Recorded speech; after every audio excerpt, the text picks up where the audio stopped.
Rights జరిగే అవకాశాలు ఎంతవరకు ఉన్నాయి అనుకోవచ్చు? యాక్చువల్లీ ఈడీ చెన్నూరు ఎమ్మెల్యే గారి మీద ఈడీ కంప్లైంట్ సుమన్ గారు కంప్లైంట్ ఇచ్చిన తర్వాత ఈడీ రైడింగ్ అంటే ఈడీ ఎగ్జామిన్ చేసిన అతను స్టేట్మెంట్ రికార్డ్ చేసుకున్నది. ఈడీ కేసు ప్రస్తుతానికి పెండింగ్ ఉంది. అదేవిధంగా అది పెండింగ్ ఉండగా బల్క సుమన్ గారు ఇచ్చినటువంటి సిఇఓ ఎలక్షన్ ఆఫీసర్ అంటే సిఇఓ వికాస్ రాజ్ గారికి బల్క సుమన్ గారు చెన్నూరులో అంటే అసెంబ్లీ ఎలక్షన్ కోడ్ ఉన్న సందర్భంలో 8 కోట్లు అనేవి ఇల్లీగల్ అకౌంట్ ట్రాన్స్ఫర్ అయినాయి అనే దాని మీద సుమన్ గారు కంప్లైంట్ ఇవ్వడం జరిగింది. దాన్ని వికాస్ రాజ్ గారు అప్పుడు సీఈఓగా ఉన్న వికాస్ రాజ్ గారు సైఫాబాద్ పిఎస్ కి ఇన్వెస్టిగేషన్ కోసం దాన్ని ఫార్వర్డ్ చేయడం జరిగింది. ఫార్వర్డ్ చేసిన తర్వాత సైఫాబాద్ కు సంబంధించిన ఇన్వెస్టిగేషన్ ఆఫీసర్ ఆగస్టు 14th రోజు charge sheet mistake of fact కింద అంటే ఫ్యాక్ట్ కింద మిస్టేక్ ఉన్నది, అక్కడ మీరు ఇచ్చిన కంప్లైంట్ అనేది ప్రాపర్ లేదు, ఎవిడెన్స్ లేదు కాబట్టి క్లోజ్ చేస్తున్నామని సైఫాబాద్ పోలీసులు కోర్టులో సబ్మిట్ చేశారు వాళ్ళు ఫైనల్ రిపోర్ట్ ని. ఆ ఫైనల్ రిపోర్ట్ సబ్మిట్ చేసిన తర్వాత కోర్టు సుమన్ గారికి నోటీస్ పంపడం జరిగింది. మీ మీద మీరు ఇచ్చిన ఏదైతే కంప్లైంట్ ఉందో ఆ కంప్లైంట్ మిస్టేక్ ఆఫ్ ఫ్యాక్ట్ కింద క్లోజ్ చేయబడుతున్నది, మీరు కాబట్టి కోర్టుకు మీరు రండి, మీకు ఏమైనా ఎవిడెన్స్ ఉంటే మీరు ప్రొడ్యూస్ చేయండి అన్నప్పుడు మేము ఈ రోజు నాంపల్లి క్రిమినల్ కోర్టులో సిఆర్పిసి 202 ప్రకారం ప్రొటెస్ట్ పిటిషన్ ఫైల్ చేయడం జరిగింది. జడ్జి గారి ముందు ఆర్గ్యుమెంట్ కూడా చేయడం జరిగింది.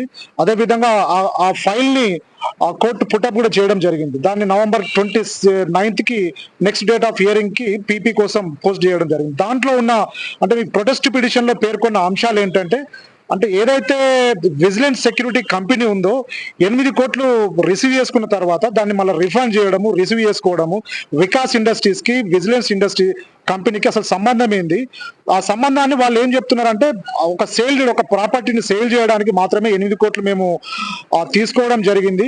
ఆ 8 కోట్లు మళ్ళీ రిటర్న్ చేయడం జరిగింది. అంటే ఎందుకోసం తీసుకున్నారు, ఎందుకోసం రిటర్న్, మధ్యలో సేల్ డీడ్ ఎట్లా వచ్చింది, ఆ సేల్ డీడ్ అనేది మధ్యలో ఏమైనా క్రియేట్ చేసిండ్రా, ఫ్యాబ్రికేట్ చేసిండ్రా అనేది పోలీస్ ఇన్వెస్టిగేషన్ అధికారి మాత్రమే దాన్ని జెన్యూనా కాదనేది ఎఫ్ఎస్ఎల్ రిపోర్ట్ మాత్రమే దాన్ని సర్టిఫై చేయగలుగుతుంది. అలా చేయకుండా అదే విధంగా ఆ 8 crores రూపీస్ ని ఐటీలో అంటే ఇన్కమ్ ట్యాక్స్ డిపార్ట్మెంట్ కి సంబంధించిన ఐటీలో ఆయన చూపించండా లేదా, అదే విధంగా ఇప్పుడు చెన్నూరులో కంటెస్ట్ చేసే టైంలో ఆ అమౌంట్ ఆయన ఎలక్షన్ టైంలో ఆయన అఫిడవిట్ లో చూపించిండా లేదా, అదే విధంగా దానికి అకౌంట్ స్టేట్మెంట్ కూడా కోర్టులో ప్రొడ్యూస్ చేయలేదు, ఇన్వెస్టిగేషన్ అధికారి కూడా దాన్ని ప్రొడ్యూస్ చేయలేదు. ఈడీ కేసు పెండింగ్ ఉండగా క్రిమినల్ కేసు ఎలా క్లోజ్ అవుతుంది అంటే దాని మీద ఈ రోజు మేము నాంపల్లి క్రిమినల్ కోర్టులో ఆర్గ్యూ చేయడం జరిగింది. పీపీ గారు ఈరోజు దసరా ఫెస్టివల్స్ సందర్భంగా పీపీ గారు 4 రోజులు సెలవు ఉండడం వల్ల పీపీ గారి ఆర్గ్యుమెంట్ కోసం November 29th కి కేసు పోస్ట్ చేయడం జరిగింది. సో ఇప్పటి వరకు చూసుకున్నట్టయితే 10 మంది ఎమ్మెల్యేల దానిపైన ఇంకా ఎటువంటి జడ్జిమెంట్ రాలేదు. ఇప్పుడు వివేక్ గారి మీద జడ్జిమెంట్ వస్తుంది అనుకోవచ్చు. అంటే ఇది క్రిమినల్ కేసుకు సంబంధించి 8 కోట్ల అమౌంట్ అనేది ఇల్లీగల్ అన్నప్పుడు, అంటే ఇల్లీగల్ అనే 8 కోట్లకు తను లెక్కలు చూపించినప్పుడు, ఐటీలో చూపించినప్పుడు ఆ అమౌంట్ అనేది మోడల్ కోడ్ ఆఫ్ కండక్ట్ కింద ఎలక్షన్ కోడ్ ఉన్నప్పుడు అంత అమౌంట్ ట్రాన్సాక్షన్ చేయడం, ఇల్లీగల్ గా ట్రాన్సాక్షన్ చేయడం, ఓటర్లని ప్రభావితం చేయడానికి అన్నప్పుడు అది ప్రూవ్ చేయగలిగినప్పుడు ఆయన ఎమ్మెల్యేని కూడా డిస్క్వాలిఫై చేసే అవకాశం ఉంటుంది. ఇప్పటి వరకు అట్లా ఏమైనా జరిగింది అంటే అమౌంట్ ని మనం షో చేయనప్పుడు 100% ఇంతకు ముందు చాలా జడ్జిమెంట్స్ లో డిస్క్వాలిఫికేషన్ అయిన సందర్భాలు ఉన్నాయి. పక్కా ఈ కేసులో మీకు పాజిటివ్ వస్తుంది అని చెప్పేసి 100% పాజిటివ్ వస్తుంది. ఎందుకంటే ఇక్కడ ఇన్వెస్టిగేషన్ అధికారి ఖాళీ టేబుల్ ఇన్వెస్టిగేషన్ మాత్రమే చేశాడండి.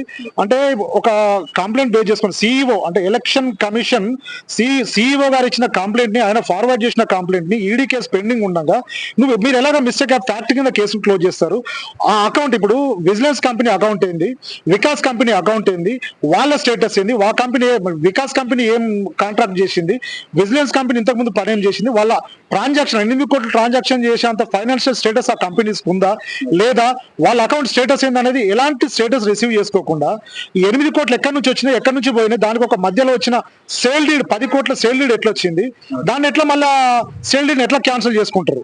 అంటే కావాలని టేబుల్ ఇన్వెస్టిగేషన్ చేస్తూ అంటే డాక్యుమెంట్స్ ఎలాంటివి కోర్టులో ప్రొడ్యూస్ చేయకుండా కోర్టులో ఖాళీ ఫైనల్ రిపోర్ట్ మాత్రమే ఫైల్ చేయడం జరిగింది. ప్రాపర్ గా ఒక సేల్ డీడ్ జిరాక్స్ కాపీ పెట్టారు. అంటే xerox copy is not valid document in the before the court. అందుకే మేము దాన్ని ఛాలెంజ్ చేస్తున్నాం. ఇప్పుడు అంటే అధికారంలో ఉన్నారు కాబట్టి మేబీ మీకు 5 సంవత్సరాల వరకు న్యాయం జరుగుతుందని మీరు ఎక్స్పెక్ట్ అంటే మేము దీన్ని ఛాలెంజ్ అంటే ఈ రోజు మా సుమన్ గారు కూడా చెప్తున్నారు సుప్రీంకోర్టు వరకు కూడా మేము వెళ్తామని. అంటే ఇదే నాంపల్లి కోర్టులోనే మాకు న్యాయం జరుగుతుందని మేము అనుకుంటున్నాం. ఎందుకంటే ఇన్వెస్టిగేషన్ జరగలేదని క్లియర్ గా అర్థమవుతుంది, చూస్తే జడ్జి గారికి అర్థమవుతుంది, పీపీ గారికి అర్థమవుతుంది, మాకు కూడా అర్థమవుతుంది. ఇచ్చిన కంప్లైంట్ ఇచ్చినట్టే ఉంటుంది, ఎట్లా క్లోజ్ అవుతుంది case? What is the mistake fact అనేది వాళ్ళే క్లియర్ గా చెప్తున్నారు. మిస్టేక్ ఆఫ్ ఫ్యాక్ట్ ఏందనేది వాళ్ళు క్లియర్ గా ఫైనల్ రిపోర్ట్ లో చెప్పలేదు. అసలు ఫ్యాక్ట్ సుమన్ గారు మిస్టేక్ ఏం చేశారు, ఏం మిస్టేక్ పెట్టారు, ఎవిడెన్స్ వాళ్ళు కలెక్ట్ చేయాలి, బ్యాంక్ స్టేట్మెంట్ వాళ్ళు కలెక్ట్ చేయాలి, ఐటీ రిటర్న్స్ ఉన్నాయా లేదా వాళ్ళు కలెక్ట్ చేయాలి, సేల్ లీడ్ జెన్యునా కాదా అనేది పోలీసు వాళ్ళు చేయాలి. This is a police mistake అని నేను చెప్తున్నా. ఓకే, సో ఫైనల్ గా ఒకవేళ సాక్ష్యాధారాలు కానీ కన్ఫర్మ్ అయితే డెఫినెట్ గా ఒపీనియన్ వచ్చే అవకాశం ఉంది. అంటే ఈ కేసులో సుమన్ గారికి ఫేవర్ గా ఆర్డర్ వస్తే మాత్రం బేసింగ్ ఆన్ ది కేస్ దాన్ని మళ్ళీ హైకోర్టులో ఛాలెంజ్ చేయాల్సి వస్తుంది. అంటే అమౌంట్ ఇప్పుడు 45 lakhs ఒక అమౌంట్ ఉంది, 8 crores 45 lakhs పంపిస్తే 8 crores రిటర్న్ వచ్చినాయి. 45 లక్షలకు ఇప్పుడు ఎక్కడ పోయినాయి అనే విషయాన్ని పోలీసు వాళ్ళు ఇన్వెస్టిగేషన్ లో చెప్పలేదు, వాళ్ళు కూడా దానికి లెక్కలు చెప్పలేదు. ఆ నిజంగా 45 లక్షలు అన్నట్టు ఎలక్షన్ టైంలో వాళ్ళు పంచినట్టయితే ఎలక్షన్ రద్దయ్యే అవకాశం కూడా ఉంటుంది. ఓకే, సో మొత్తానికి అయితే త్వరలో ఉప ఎన్నిక వచ్చే అవకాశాలు ఉన్నాయని చెప్పేసి కూడా అడ్వకేట్ లక్ష్మణ్ గారు చెప్తున్నారు. సో మరి చెన్నూరు ఉప ఎన్నికలు వస్తాయా లేదా అనేది తెలుసుకుందాం.